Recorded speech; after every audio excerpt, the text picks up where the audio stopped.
And welcome back to the UC Davis Humanities Institute Human Rights Film Festival. This is actually our final screening this year, so our grand finale screening.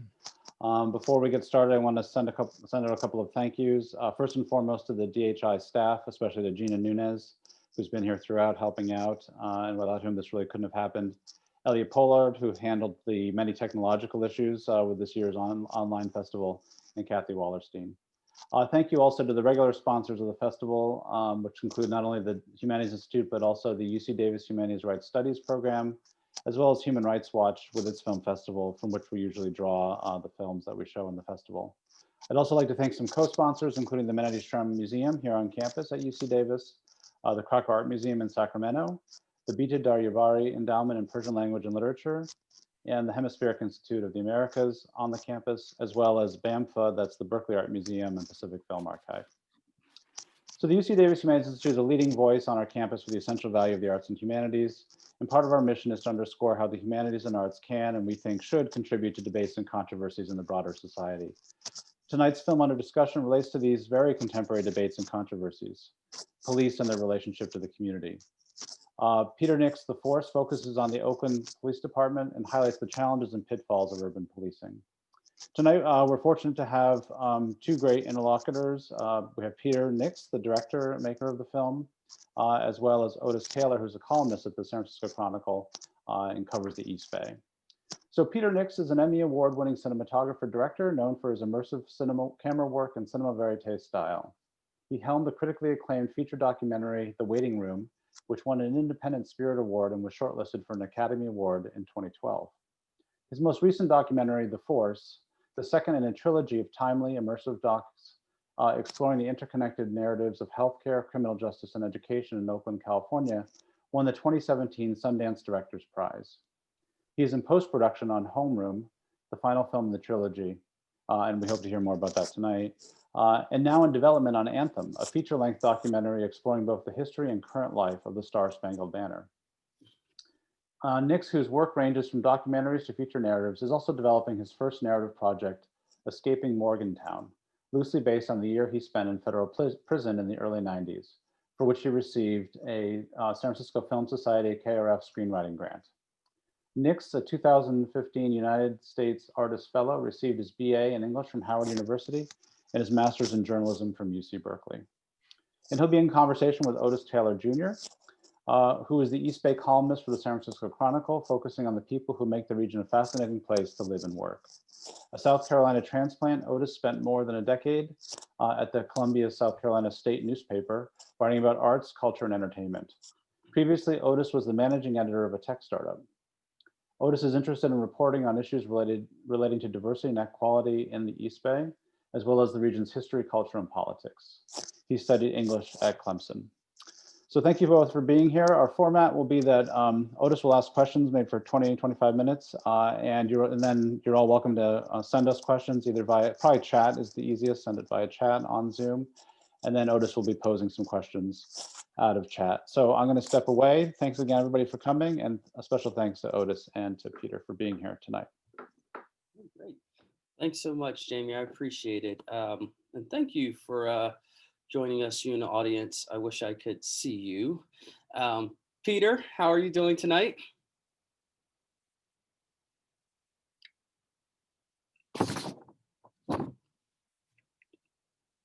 Peter, you're muted. I'm muted.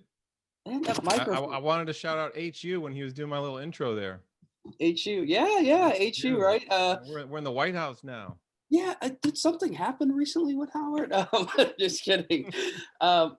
Peter, I gotta say, man, every time I watch The Force, it awakens something in me, and that's not a pun to Star Wars. It is that, you know, you were able to capture this moment in the Oakland Police Department's history where this country was grappling with social justice issues that stemmed from the killing of Mike Brown in Ferguson.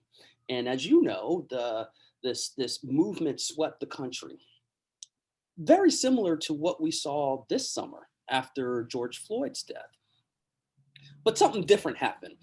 You had 2 years inside with the Oakland Police Department, and then there was the scandal that rocked the city. It really rocked the Bay Area. And we're going to get into that. But you were there for that fateful week in 2016 when the department cycled through three police chiefs, and I believe it was what, an 8-day span, 9-day span, but 3 police chiefs. The first chief that was part of filming was Sean Whent. And that was at a time where Oakland was getting a lot of favorable press about turning around the department, about this engaging the community and being less abusive to people in the community. That facade came crashing down pretty quickly. But one thing I noticed, Peter, you followed Sean Whent to, and he's a former police chief. You followed him to a community meeting. And in that meeting, he's telling this woman who's like, my house was burglarized. You guys told me you couldn't come for a few days. And he's saying, or admitting that they're not doing the job that they should be doing, that they're not doing a good enough job, and he couldn't sugarcoat it. I have to ask you, as a person who spent so much time with that department, was Sean Whent sincere? You know, I always felt he was sincere. He was definitely sincere in his desire to tell his story and the Oakland Police Department story. That's why we got access. Mhm. I mean, it's very difficult to get access to a police department, any institution in America. They're very guarded. I think, you know, inviting a documentary crew into your institution is a highly risky endeavor. Because we can't, you know, the agreements have to be that, you know, there's no editorial control. You're basically at the will of the filmmakers who have the power to control that narrative, and you're at the will, you know, of events as they unfold. And so, but I think the reason why they let us in is because they felt that they were making progress responding to the checklist that they had to go through to satisfy the federal oversight that had been put in place since the Ryder scandal in 2000, and that they weren't getting the credit for those reforms that they should be getting. And that if they could tell that story, if people could really see some of the progress that was being made, if they could really see the work that he was doing in the community, if they could see how they were training new recruits, that maybe the perception of the department might shift. And maybe the relationship between the community and the department might improve. And so I think that's why he let us in. And I remember telling him, you know, because I had meetings with numerous people, from the mayor to the chief, to various community leaders and stakeholders, trying to articulate why we wanted to make this film. And, you know, I got the sense that he really believed in what the department was doing. But we told him, we said, we're going to come in here and we're going to tell, you know, we're not here to sugarcoat or make a commercial about the OPD. We're here to document what reform looks like at this moment in time, when there are calls for greater accountability of police departments across America, and at a time when the trust is deeply damaged between communities and police. What does it look like for a police department that has a history that goes back to the Black Panthers, that has recruited from the Ku Klux Klan? What does it look like for that department to try to reform under a federal consent decree? So to just back up just a little bit, the police department has been under federal oversight since 2003. And in that case you mentioned, that was when the city settled a civil rights lawsuit stemming from the Ryder scandal. And that's when a group of rogue police officers were accused of beating and framing Oakland citizens of crime, like the worst kind of cops that you. It's basically like training day. Yes, exactly. That's what happened. The oversight, including dozens of orders to remedy the department's training, as well as tracking and training and disciplining officers, excuse me. But here's the thing, Peter, just in August, let me read this to you. The court-appointed monitor overseeing the department criticized Oakland police for failing to properly investigate the fatal shooting of a homeless man in 2018. Joshua Pollock was shot dead by police in March 2018. He was found in between homes in West Oakland where he was asleep or unconscious, and he had a gun in his possession. He was fatally shot after awakening. You see that in the video of the shooting. Officers pulling up, armored vehicle, they are covered, and this man is just splayed out and he stirs. It reminded me of Willie McCoy's shooting in Vallejo, of a man with a weapon, but not actively or an immediate threat to anybody. The new chief, the chief at the time, Aaron Kirkpatrick, suggested it was a good shooting immediately, and the Federal Monitor went off. It reminded me of the Federal Monitor's response in 2016 when, I'll let you tell us what happened, Peter, because you were there when, if you haven't seen that film, I just implore you to see the faces that Peter captured coming out of the chief's interview room, the conference room, the mayor's face, the chief's face, when they had to face the cameras to tell them what, Peter? You know, I mean, they were basically acknowledging that, you know, what a lot of investigative journalists and what a lot of people, you know, suspected, which was that there was this basically a sex trafficking operation that was occurring within the department, where a girl, Thank you. I mean, the depth of tragedy in the story. I mean, I could talk about it for another half hour. Sort of the backdrop to that story is complicated, but this was the daughter of a dispatcher who had been dating, whose father was abusive, and the father was a drug dealer, and finally left the family, and then the mother started dating an officer, John Hagee, who was one of the officers who was killed back in, when was it, 2004? Yeah, I think he was 2008, when those 4 Oakland police officers were killed in that ambush. It started with one shot on the street, and then the shooter went and barricaded himself in, and then the officers came in and 3 more were killed.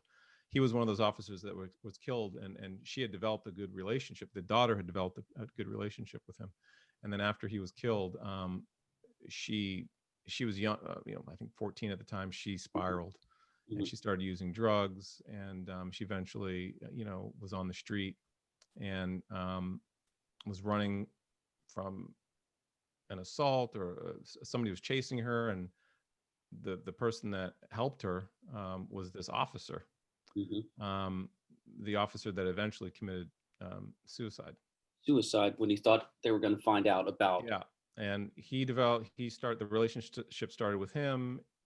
It started spreading around. She was very active on social media.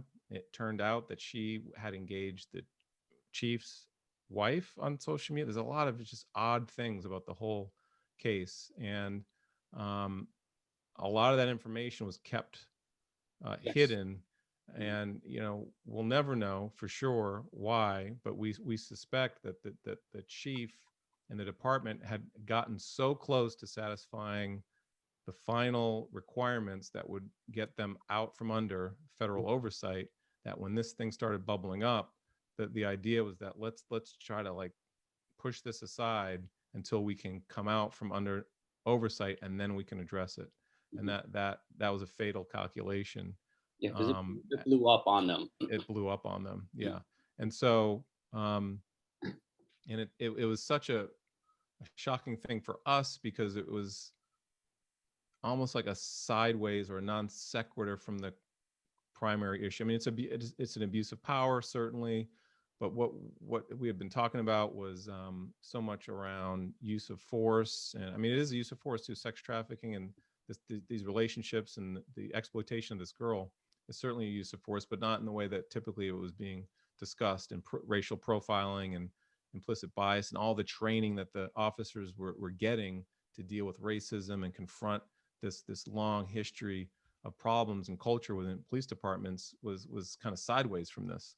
And so that was, I think it was not just a shock to us as filmmakers documenting this department, but it was a shock. It was a shock to the city, and to have the vulnerability of this girl and sort of what she went through, which her story was never really fully told. No. Was really crushing. It was crushing for us as filmmakers, and certainly within the department, just completely demoralizing. And what really spoke to me, because what my reporting has been since that film was released, is on this culture of policing where you can say that we want you to report misconduct. Well, if that's the case, how does something like this fester in the department where this girl is communicating with not one, not two, not three, not four, but several active duty police officers in several jurisdictions, Peter? It just, the scale of that abuse was just mind-boggling to me. And it's hard to understand. And I think as journalists, as documentarians, we try to understand, we try to observe, we try to give context. One of the things that we noticed right away was sort of the depth of culture in police departments. The depth of culture helps explain fear. It's just like I was on a Zoom with my family the other day, and I grew up in the Black church, and we were talking, somehow the conversation around the vaccine came up. It's like, oh, there's a vaccine now for coronavirus. And they were like, we remember Tuskegee, and we're not taking that vaccine. And that's the power of narrative, and those stories are told and retold in Black families. That's what Black families have, a very distrustful relationship with the government for a variety of reasons. That's one of them. Same thing with police. Like, they tell each other stories. So like when their colleagues, when their friends, when their partners are killed, even though policing isn't one of the most dangerous professions, there are other, being a deep sea fisherman, for instance, or working on an oil rig, there are other professions that are more dangerous, but the culture and the narratives that sort of swirl around inside police departments are very powerful. And that's how you develop culture, the same way we see right now in our country, all the people who are protecting Trump, who on the surface, it seems like he's doing things that somebody should stand up and say, no, you shouldn't inject bleach into your veins. But these cultural dimensions that surround institutions and organizations are incredibly powerful. And that's why it's so hard to shift how people see what they're doing as wrong or as problematic, or why would someone stand up and say, no, that's not okay? Why would those officers with the George Floyd situation stand by? One of them was a rookie, and we could talk more about that. That's very hard to do, to stand up against that culture, and that takes root in police departments, and unfortunately perpetuates a lot of the lack of ability of individuals to stand up against or even perceive injustice. You spent time with a recruiting class, like from wearing the gas masks to having people come speak to them, including the mayor, to watching a video where an officer shoots a man 13 times, I believe. In 2019, last year, so let's go back to 2014 is when OPD is like, Peter, come in and we'll show you how close we are to getting out of this federal monitor, right? In 2019, an internal Oakland police audit found that officers report use of force or using force against a suspect, or excuse me, don't report using force against a suspect in more than 1/3 of instances that were studied in 2018. Furthermore, in all of the unreported incidences, they occurred with Black people, with people of color. That scene, Peter, that you captured of these cadets, these trainees, discussing whether that was a good shoot, the officer that shot the person 13 times. And you actually have people arguing, well, I don't know, he's still moving. I don't know. But another cadet's like, well, he's on his back. Well, he could have a knife. Well, how is he going to have enough strength to stab me with a knife if I'm standing far away? That's right. And we had to watch that. That was very difficult because we had to watch that video hundreds of times because we're editing the movie and, you know, having to make decisions about whether to use it, whether to not use it, trying to understand. But after we shot that, it was so powerful as a reflection of the power of those narratives that they tell each other, that, you know, they've all had friends partners who have been stabbed after someone's been shot. They keep coming. Or maybe it's because they're on, you know, like the classic is, oh, they're hopped up on drugs or methamphetamine, and you don't know, and like they've told the story of the one that kept coming. And so in their minds, you know, their minds amplify the situations and feed in, you know, the relationship between the mind and body is very, very powerful. And those instincts kick in, and the stories that they've been told sort of are in the back, always in the back of their mind. That said, you still have, like that scene showed, not everybody saw it the same way. Yeah. And so why is that? And I think we have to ask ourselves, they're all humans. They've all maybe heard some of the same stories. I mean, these are officers who haven't been on the street for years and haven't necessarily sat in the union halls and heard all those stories, but they have heard them because they've grown up watching television and movies, and they've seen misrepresentations of people of color on the screen. That's why the young black girl, when you give her the 5 dolls, and one with the blonde hair, blue eye, you say, which one's the pretty doll? They pick the blonde hair, blue eyed doll. And so these are things that we're exposed to and that we absorb subconsciously, and officers take them to their job. Now, why some are able to sort of see through that or pierce through that or have enough insight or awareness to say that that's wrong, I don't know. And I think that's why we tell stories. That's why we try to take people inside. That's why it's so vital, you know, for our democracy to be able to have access to scenes like that, because ordinarily people would never see that. You're right about that. And another, speaking of scenes, you actually covered shootings the same way that, you know, local media does, but you did it in documentary form. What I notice about that is the distrust from the community. I don't think that people understand how much these communities that are impoverished, that don't have access to education, jobs, healthcare, financial resources, this occupying of those areas by police officers is kind of troubling. We'll take Oakland, for example. This city's already had more than 100 murders this year.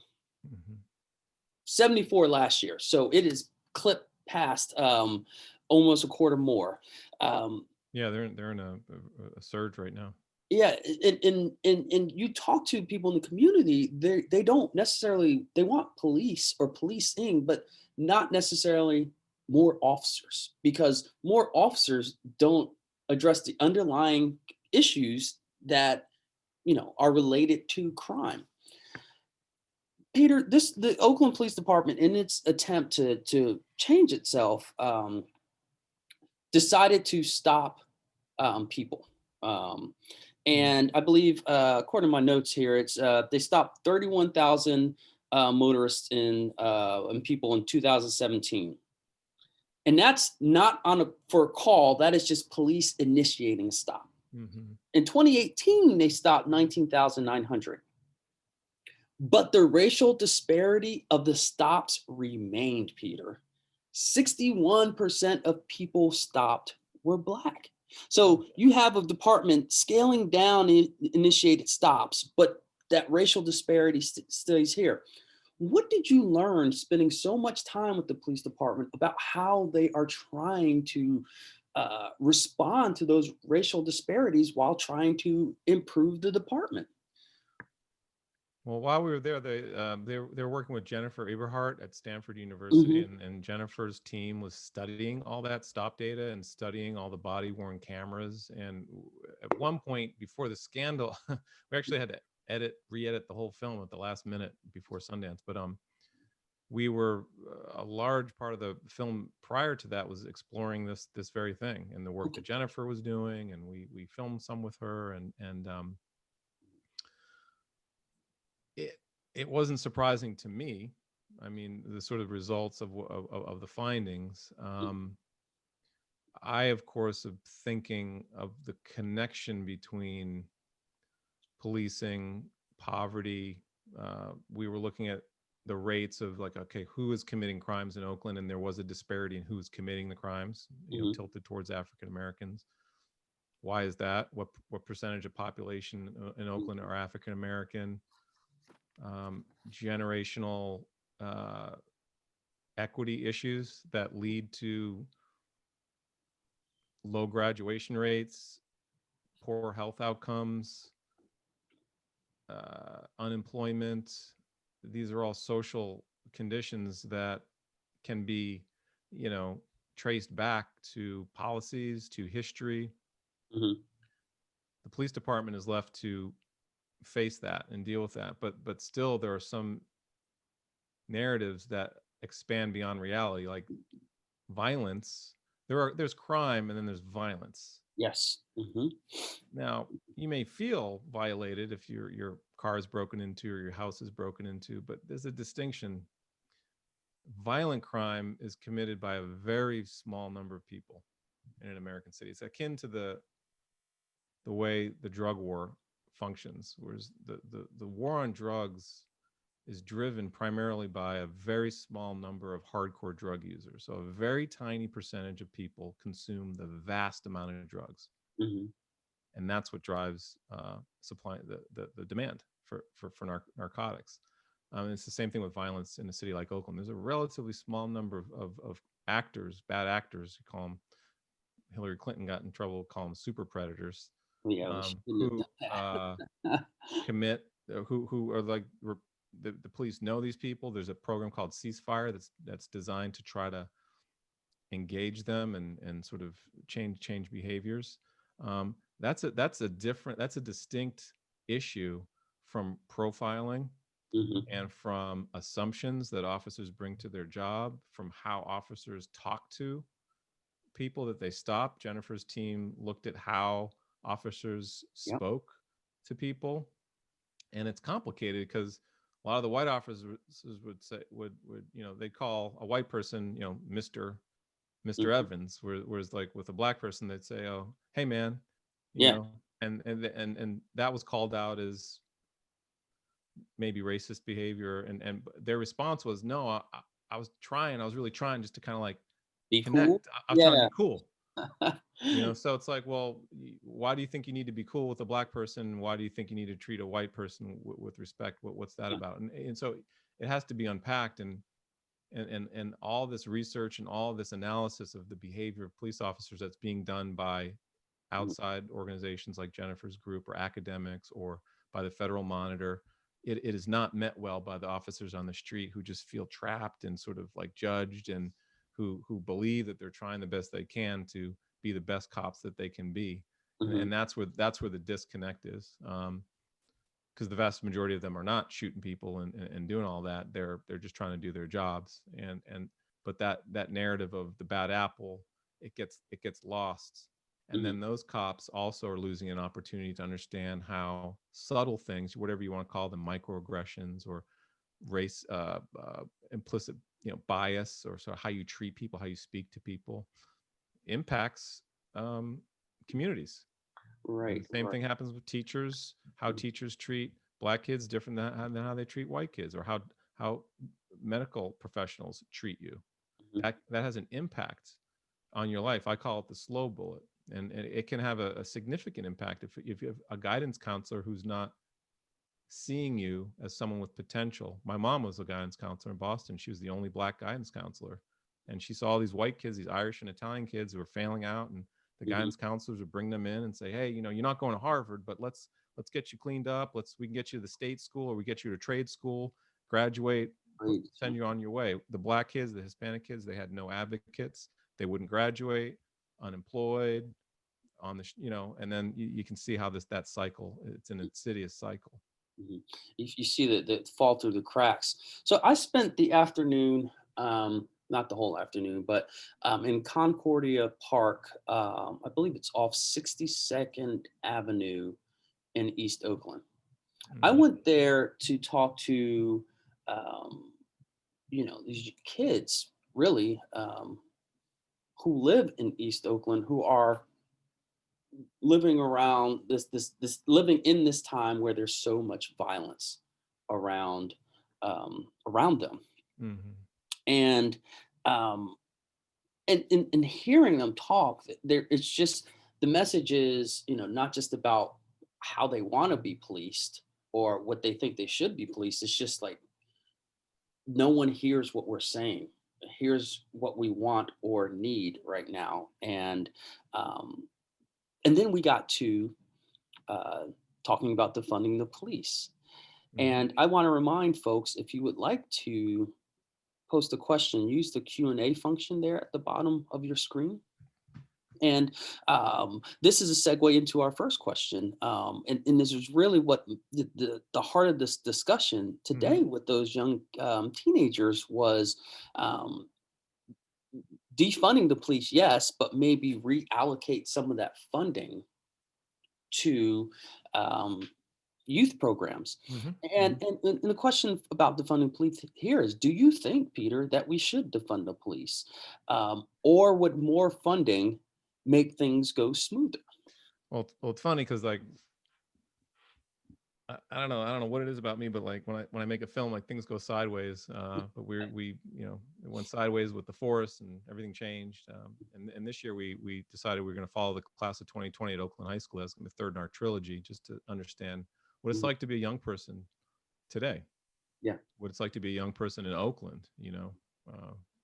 Some ways we were thinking about like doing something like the Breakfast Club, but for kids of color. There's only a handful of white kids at Oakland High. It's about a third Asian, a third Hispanic, a third Black. And the year went sideways in the biggest way that you could possibly imagine, not just because of COVID, but because of George Floyd and everything else. And it just so happens that one of the kids that we're following, Denelson Garibo, who's an immigrant, undocumented immigrant, is one of the student directors on the school board. The school board has 2 student directors. And one of the issues that they were fighting for from the beginning of the year was to remove the police department from the Oakland Unified School District. It's one of the only districts in the county that has its own dedicated police force. So there's 2 sort of things that are talked about. There's abolition,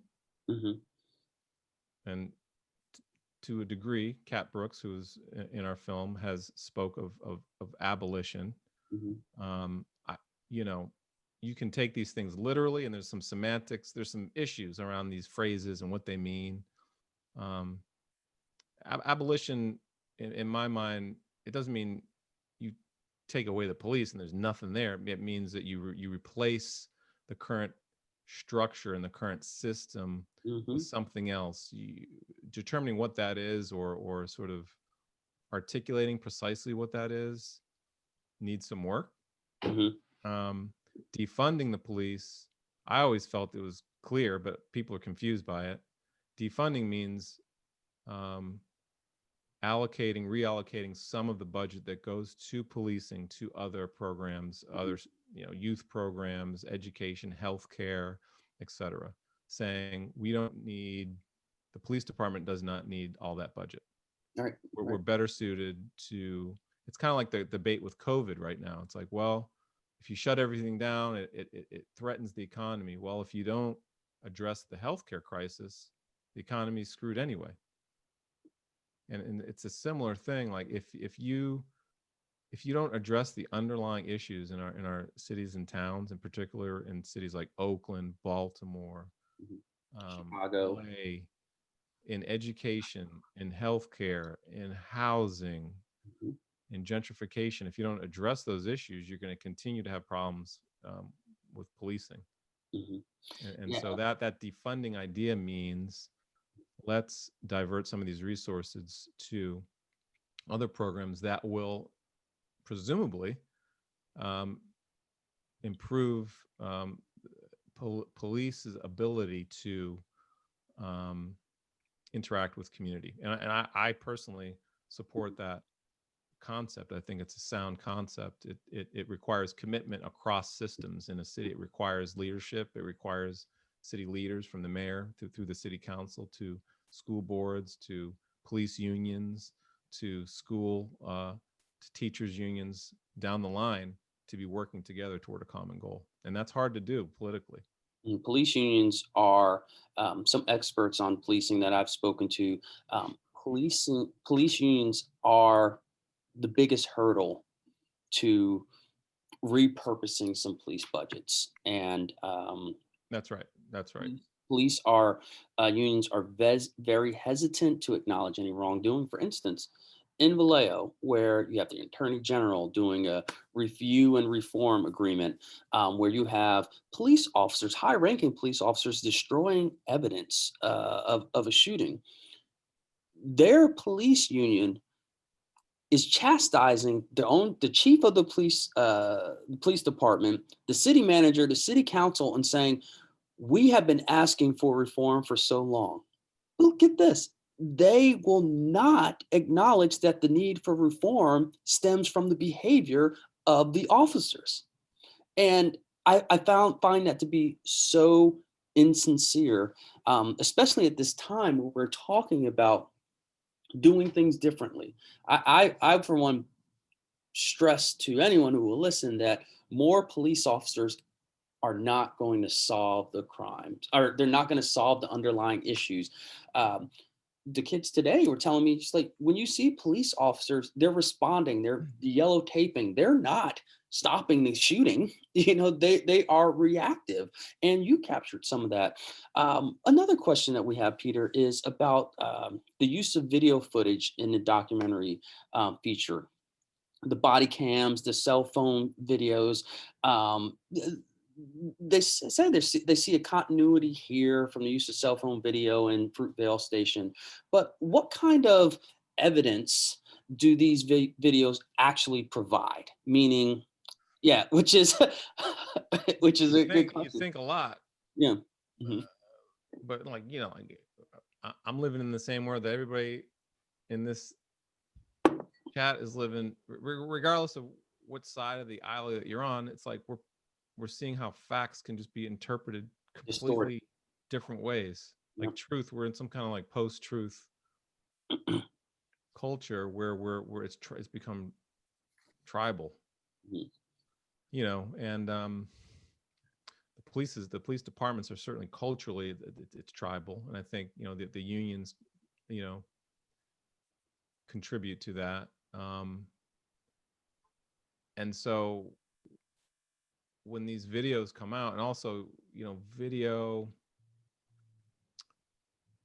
and I know this as a filmmaker, as a documentarian, it can distort reality. Like you choose an angle to shoot from, you shoot for a minute. Well, what happened before that minute? What happened after that minute? And so any piece of video can be sort of twisted or turned, even if the thing on the video seems incontrovertible, right? And it's amazing. And you even see with George Floyd, like people, mostly it's been after the fact. Oh, he was on drugs. He blah blah blah. All these things that people want to ascribe. Yeah, he was a criminal. It's like, yeah, what's that have to do with it's the same thing over and over again. So I think, and then the unions and the police departments, when they have like a language or a grammar for defending these videos, to the point where it's almost gotten to where it's like almost advantageous to release the video to sort of indicate transparency, because you know that there's wiggle room and there's ways to sort of rationalize it or describe it, or gaslight people, and so it's very tricky. You can't just rely on the video. You need apparatus, you need activism, you need leadership, people standing up within departments to whistleblowers. You need, which are very rare, you need investigative journalism. You need storytelling. My film is just one part of a wheel of things that need to be in motion in order for change to happen within departments. But it's a tool, and the Oakland Police Department was the first in the country to institute department-wide body-worn camera, and that was because of the reforms. That was part of what came out of these department. They were forced to change. They didn't. That's the title of the movie. Multiple layers to it, but police departments just don't wake up and say, "Oh, hey, we're going to change today." It's like power is never given up voluntarily. So, accountability, has to be pushed, and it can be pushed from a variety of different, in a variety of different ways. But it's these tools are. I believe that body-worn cameras are important. It just seems so strange that in when they're not turned on, like, oh, the camera wasn't turned on, like, why not? So yes, should an officer be fired because they didn't turn on the camera? There's a million reasons why maybe the camera didn't get turned on. So it's just really hard to kind of pin down. And I don't know if a study's been done on the efficacy of the camera. Does it actually reduce? But there is some evidence that it does change behavior, and it reduces the number of the numbers of use of force in police departments. In Oakland, it must be noted, it has a problem with turning those cameras on voluntarily. So we have time for two more questions, Peter. Real quickly, when we're going back to the scene where the cadets are talking about the shooting video that they watched, and oh, I just lost my light. Oh, we can still see you though. All right. So the scene of the young cadet of color expressing her opinion on the shooting video was striking. Then this viewer said, "I liked how you kept the camera on her face as she was being talked over and ignored. Did you see an effort on the part of OPD to increase racial and gender diversity? And do you think that would help change the culture?" We only got a couple minutes. Yeah. I mean, I appreciate anonymous attendee for pointing that out. I shot the film. I shoot my own films, and I'm always trying to observe beyond what's right in front of me. And I noticed her. She stood out a little bit. She was a young Black woman. There were other women in that room, but she was one of the few Black women. And I just noticed how she was trying to articulate her position in this very kind of male, the little group cohort that she was in was a very male kind of cohort. And I wanted to see what was going to happen with her. And so I just sort of stayed on her. And that became one of the most revealing scenes in the film. I think it's really remarkable. It's a scene and a moment that says so much about sort of how departments are trying to change, that they're trying to bring in officers like this, young Black women, young women of color. They're trying to bring in more diversity to these police departments. All the research seems to be indicating that if you police from a place of cultural competency, you can improve trust, you can improve the relationship with communities.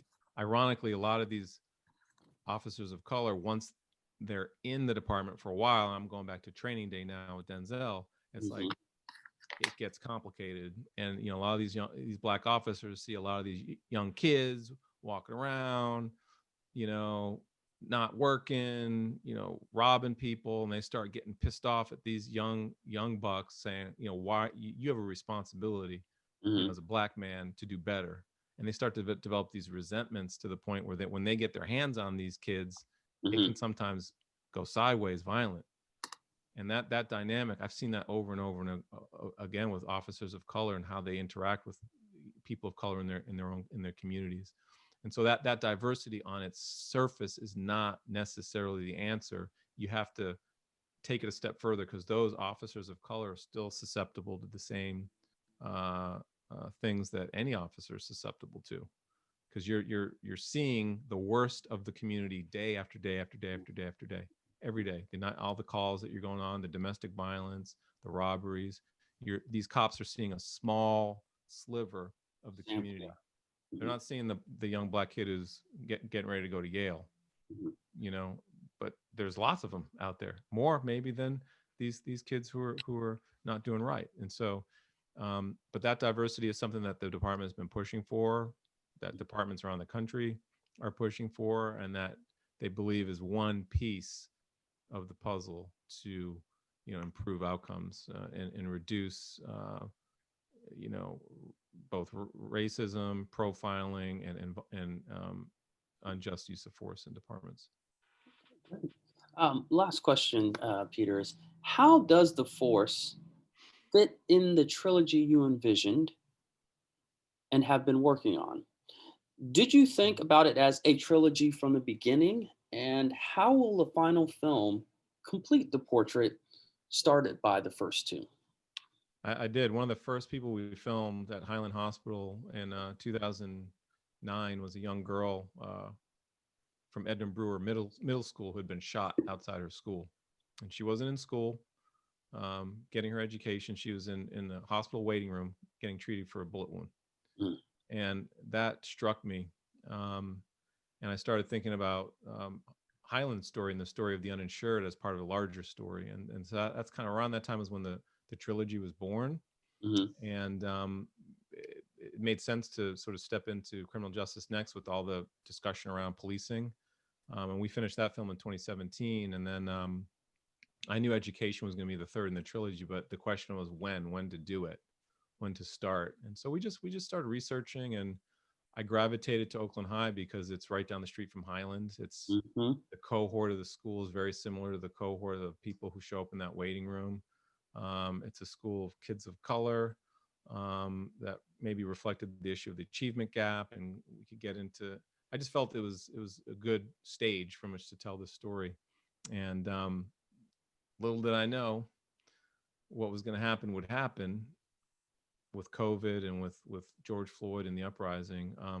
But it did, and I think reflects and dovetails around a lot of the themes that we definitely explored in the force, because of the movement that the kids have, this movement to get the police out of the schools, but also just around equity in community and hopes and dreams. And it's a both of my prior two films, The Waiting Room, I find it to be a beautiful film, but kind of stark. The Force is like an amazing film, like immersive and incredible to experience, but it's depressing. Whereas there was, it's a hard movie, that leaves you with hard truths. Whereas Homeroom, it's an uplifting film. It's just like beautiful. It's amazing what these kids lost and then what they found, because you're a kid, you've been dreaming since you're a kid of your prom, walking that stage, coming of age, crossing that threshold, and all that was taken away from them. But what they found, how they emerged out of that was truly remarkable, and the film was able to capture it. So we're really excited to that the film can complete the trilogy, that this film can really be a reflection of the Oakland that we know, that is often flattened into two-dimensional narratives. That's increasingly getting it to do, and filmmakers from Ryan Coogler to myself and lots of other filmmakers are starting to tell the story of this American city, which is in so many ways reflective of America. Yes. Like the issues that we're grappling with locally are big national issues. So we're excited to continue the conversation, to share this next film with audiences, hopefully soon, and come back and maybe talk to you guys about it. All right, cool. Thank you so much for coming. Man, I appreciate you spending some time with us this Friday evening. I want to give a special shout out, Peter Nix. And if you have an opportunity, please watch The Force. I think on I've Netflix.